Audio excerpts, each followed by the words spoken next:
This is StoryRobot. Welcome to r/entitled parents.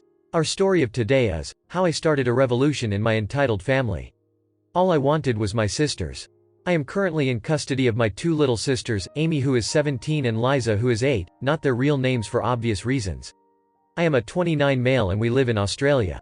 I am Potato as that's what Liza calls me, and this is basically the story of how my family felt they were entitled to both of my sisters' bodies and I wouldn't stand for that.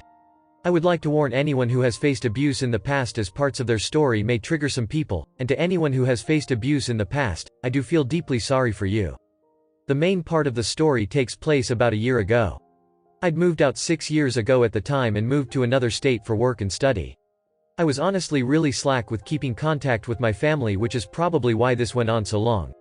When I do think back to the time before I moved out, I didn't treat Amy the best, and if I hadn't moved out and had so little contact with my family, I may have turned out just as entitled and as much of a horrible person. I came back to visit for a grandparent's birthday. After spending so long away, I spent the morning catching up with aunts, uncles, cousins, my parents of course, and Liza. Now this was actually the first time I'd really realized the oddities of my family. Perhaps it was the change in environment. A few of my roommates had little sisters and whatnot after all, but it was the first time I'd noticed how quiet the little girls of my family were. I guess I'd always just thought of Amy as shy and quiet, but my little cousins were so much the same, polite, shy, quiet and obedient. Though at the time I brushed this off. After a few hours, I realized that Amy was nowhere to be seen all day. The party was at my parents' house, so this confused me, and I slipped inside to see if she was cooped up in her room like a lot of 16 years old would be, talking to friends or doing assessments. What I found is a memory that will haunt me forever. My oldest uncle on my father's side, laying over my sister who was quite clearly in a lot of pain and struggling not to cry as he pinned her beneath him. I completely lost it as any brother would, shouting at him to get off her and out of her room. I scared the beep out of both of them, but in that moment, I was honestly ready to kill my uncle. Amy was pretty messed up in the head when I tried consoling her. She was covered in scares, had a rash that I later found out was an allergic reaction. She was allergic to strawberries. She didn't speak and looked at me as if she expected for me to hurt her too. Her room was dimly lit, the blinds taped closed to her wall. All the things she'd had when I left were gone, leaving her bedroom feeling cold and empty, and to add insult to injury, she was a month pregnant. When I demanded an explanation from my parents, they, paraphrasing, said that it was my uncle's right, and my father simply pointed out one of my 11-year-old cousins sitting quietly with her parents and told me to have fun. I stormed off back to Amy's room, quietly packed her a bag of necessities and managed to sneak her out of the house and into my car before doing the same with Liza. Part of me wanted to get all my cousins out too, but my main focus was of Amy right now, who sat trembling in the back of my car. I drove them both to the closest police station to report what was happening. I'll skip most the details of the legal battle that ensued, but my family did not take kindly to being outed for what they were doing. It was a tradition that spanned generations, and there shouldn't be anything wrong with tradition. Amy and Liza were put into temporary foster care. Amy was wrecked. To her, everyone could and would hurt her, and I got reports every few hours that she was having a panic attack. 3 of my uncles went to jail for a very long time. I got a fair bit of money out of a range of family members, full custody of both Amy and Liza, no enforced visitation to their parents. My parents had to pay for any therapy costs, medication and medical needs for both of them.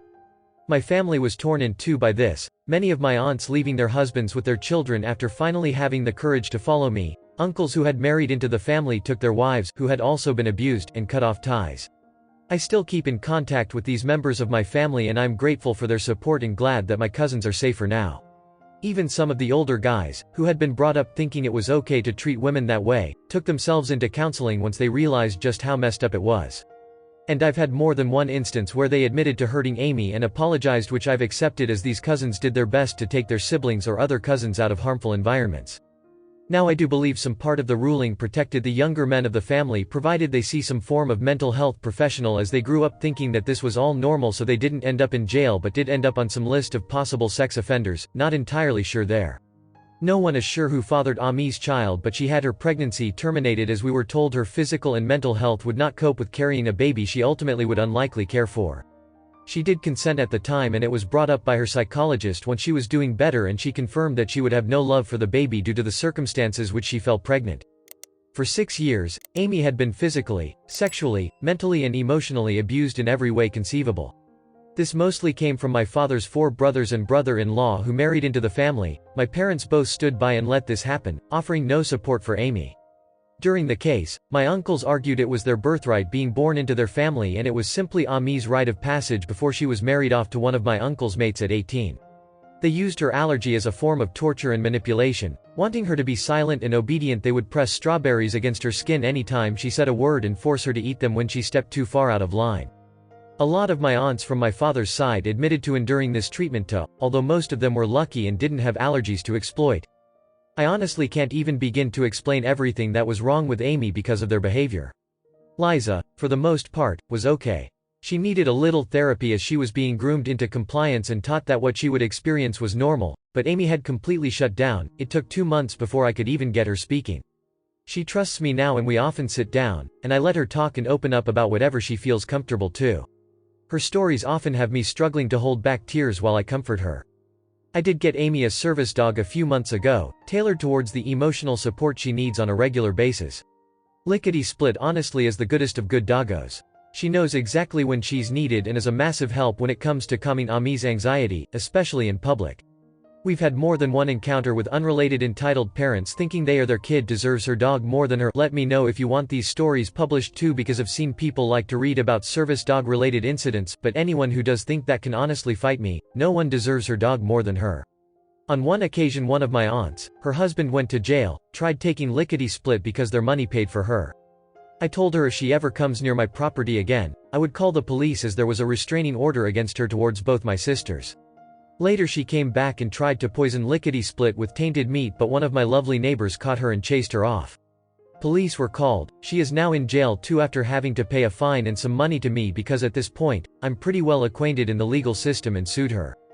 My family still tried to get my sisters out of my care, reporting me for everything from animal abuse to drug trafficking. They planted drugs in an identical stuffed toy to Ami's comfort toy and left it in the yard, but Amy would never do that, so I knew something was up immediately. Home security systems work wonders. I've actually become pretty chummy with the local police officers who have to inspect their claims, but they know I'd never do anything to endanger my custody over the girls. They mean the world to me. I will admit though, I have done things to hurt me bond with them. Yelling when stressed and throwing things from time to time, but I'm not perfect and Amy has told me that although these moments do scare her, she doesn't feel endangered being near me when they happen. I also spoil them a little when they do happen. Now the reason this ended on Aida, is because a few weeks ago my mother contacted me saying she wanted to talk. I was hesitant, but agreed and we met up in the next town over. No way I could be followed home. My mother explained how she was in the process of divorcing my father and she wanted to have a relationship with me and my sisters, with emphasis on mending her bond with Amy who had not called her mum in years. She explained how she was pressured into the marriage after she gotten pregnant with me and never wanted that life for her daughters.